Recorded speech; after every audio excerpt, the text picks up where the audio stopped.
अस्सलाम वालेकुम। इस सेशन के अंदर हम देखेंगे कि परचेज़ इनवॉइस कैसे जनरेट होती है सिस्टम के अंदर, यानी जो मटेरियल हम सप्लायर से रिसीव करते हैं, वो रिसीव होने के बाद जो है सिस्टम के अंदर एक परचेज़ नोट बनता है और उसके अगेंस्ट परचेज़ इनवॉइस बनती है। लेकिन यहाँ पर हम देखेंगे कि डायरेक्ट हम जो है परचेज़ इनवॉइस जनरेट करेंगे। इसके लिए हम आ जाते हैं अकाउंट्स मॉड्यूल में। अकाउंट्स मॉड्यूल में आने के बाद आपको इनवॉइस का मेन्यू नज़र आएगा। इनवॉइस के मेन्यू में सबसे टॉप के ऊपर जो ऑप्शन मौजूद है वो है परचेज़ इनवॉइस का।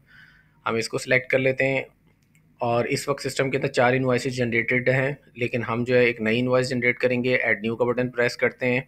डॉक्यूमेंट नंबर की फील्ड ऑटो जनरेटेड है। डॉक्यूमेंट डेट यानी जिस डेट और टाइम के ऊपर आपने मटेरियल रिसीव किया है वो आप डेट और टाइम यहाँ पर सेलेक्ट कर लेंगे।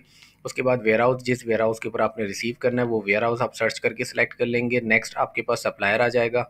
जिस सप्लायर से आपने रिसीव किया है या तो आप सप्लायर के नाम से सर्च कर लें, वो ऑलरेडी चार्ट ऑफ अकाउंट के अंदर ओपन होना चाहिए अकाउंट, या आप उसके अकाउंट से भी उसको सर्च कर सकते हैं। लेट सपोज यहाँ पर एक एन एस एंटरप्राइजेस के नाम से सप्लायर मौजूद है, ये मैंने सेलेक्ट कर लिया है।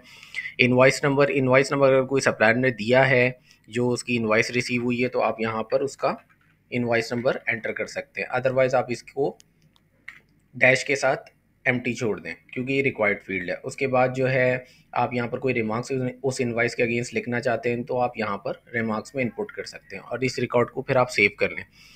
ये आपकी इनवाइस का मास्टर डेटा रेडी हो गया। इसकी डिटेल के अंदर हम चले जाएंगे। लास्ट कॉलम में डिटेल का ऑप्शन है और यहाँ पर जितने भी आइटम आपने रिसीव किए हैं वो वन बाय वन आप यहाँ पर ऐड ऑन करते जाएंगे। तो सबसे पहले मैं ऐड न्यू का बटन प्रेस करके आइटम सेलेक्ट करता हूँ जो हम रिसीव कर रहे हैं यहाँ से। केबल इंजन कंट्रोल 14 फीट और पीओ का ऑप्शन जो है वो ऑप्शनल है। अगर किसी पीओ के अगेंस्ट रिसीव हुआ है तो आप यहाँ पर पीओ नंबर सेलेक्ट कर सकते हैं। नेक्स्ट कितनी क्वांटिटी रिसीव हुई है वो आप यहाँ पर स्पेसिफाई कर देंगे कि ये क्वांटिटी जो है वो सेट्स की फॉर्म के अंदर है। लेट सपोज 2 सेट रिसीव हुए हैं। नेक्स्ट इसके बाद जो है reference number auto generated field है, ऑटो लिखा हुआ है। कंटेनर्स पैक, अगर ये एक्स्ट्रा इन्फॉर्मेशन आप इंपुट करना चाहते हैं ये ऑप्शनल फील्ड है, इसीलिए ग्रे कलर के अंदर है। और अगर इसकी कोई मैन्युफैक्चरिंग एक्सपायरी वगैरह है तो आप यहाँ स्पेसिफाई कर सकते हैं। इस खास प्रोडक्ट से रिलेटेड अगर कोई रिमार्क्स हैं तो वो इंडिविजुअली आप यहाँ पर इंपुट कर सकते हैं। उसके बाद आ जाते हैं हम रेट के ऊपर। जिस रेट के ऊपर आपको ये रिसीव हुआ, लेट सपोज ये 5000 पर सेट के हिसाब से आपको रिसीव हुआ है। फ्राइट इन यानी कि अगर कोई ट्रांसपोर्टेशन चार्जेस लगें तो वो आप इसमें ऐड ऑन करना चाहते हैं ताकि वो प्रोडक्ट कॉस्ट में शामिल हो जाए तो वो आप यहाँ पर इनपुट कर सकते हैं। जीएसटी की परसेंटेज, अगर जीएसटी अप्लाई हो रहा है तो यहाँ पर आप जीएसटी की परसेंटेज डाल देंगे। और उसके बाद अगर कोई डिस्काउंट अगर आपको इनवॉइस के ऊपर मिला हुआ है तो वो आप यहाँ पर हर आइटम के अगेंस्ट इंडिविजुअली इनपुट कर देंगे।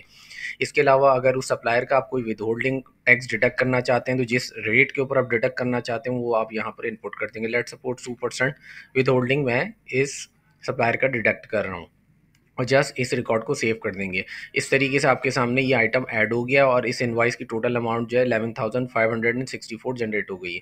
इसी तरीके से अगर इसके पास से कोई और आइटम आपको रिसीव हुआ है तो आप यहाँ पर सर्च करके उस आइटम को सेलेक्ट कर सकते हैं। याद रखें कि ये आइटम्स जो है ना ऑलरेडी प्रोडक्ट रजिस्ट्रेशन के अंदर ओपन होने चाहिए। लेट सपोज 10 फीट की जो है ना एक और सेट जो है वो केबल की, वो हम यहाँ पर रिसीव कर रहे हैं और यहाँ पर 5 सेट हमने इसकी रिसीव कर लिए हैं और इसके जो रेट हैं वो 4000 हमने यहाँ पर सेट कर दिए हैं। बाकी जीएसटी और बाकी विदहोल्डिंग टैक्स की परसेंटेज मैं यहाँ पर अप्लाई नहीं कर रहा हूँ। ये मैंने रिकॉर्ड सेव कर लिया। इस तरीके से आपकी परचेज इनवॉइस जनरेट होती जाएंगी। Thank you.